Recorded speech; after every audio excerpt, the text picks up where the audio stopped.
we've been pretty much invisible.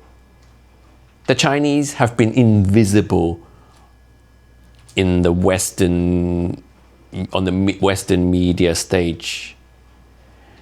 And all of a sudden, K-pop came along, and then we had Simu Liu and a bunch of Korean actors from K-dramas.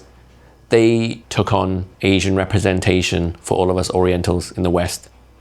But the Chinese voice was still completely, I would say, actually, I would go as far as to say suppressed, because China has been a political enemy of the US. So they actively suppressed our voices. And then overnight, because of the Red Note Rebellion, all of a sudden, we're finding that our posts have been blowing up. And I suspect TikTok's algorithm has something to do with it, because they also, they control every app controls their algorithm and decides what to promote and what to suppress.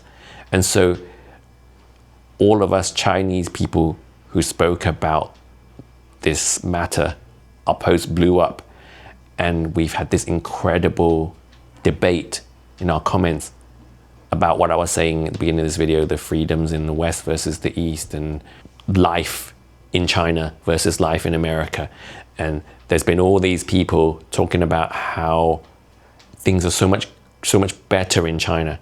But I'm going to add my nuanced, balanced take on a lot of the things that people have been saying.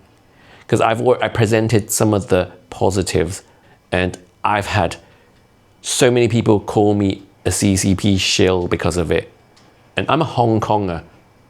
I was born in Hong Kong, but my mom was born in Guangdong.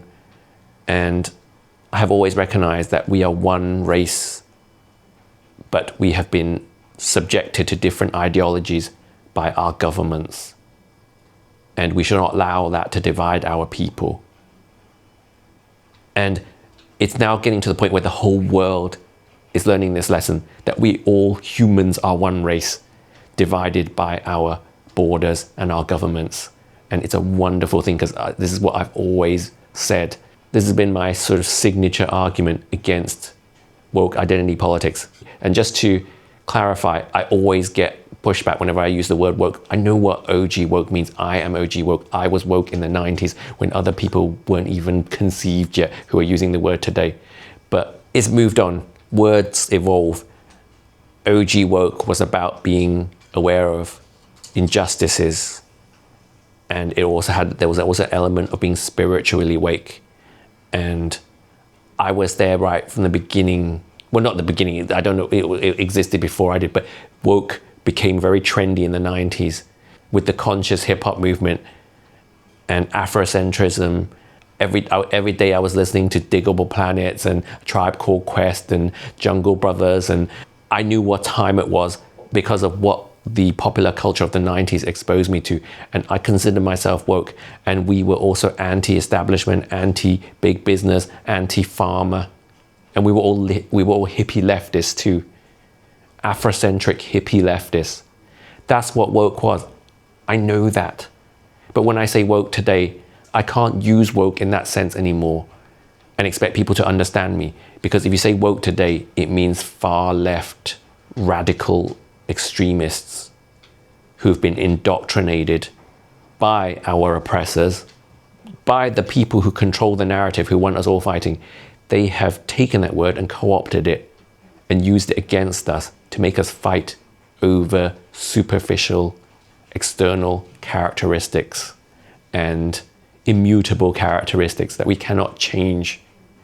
They've made us fight daily over these stupid things that are supposed to make us all different. And they've deliberately tried to stop us from seeing that we are one people.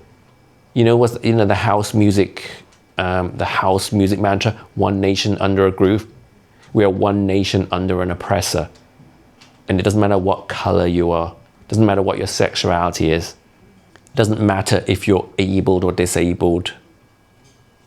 It's not about any of those characteristics. What it is about is class, socioeconomic status, and we've lived in a society divided up between working class, middle class, and upper class.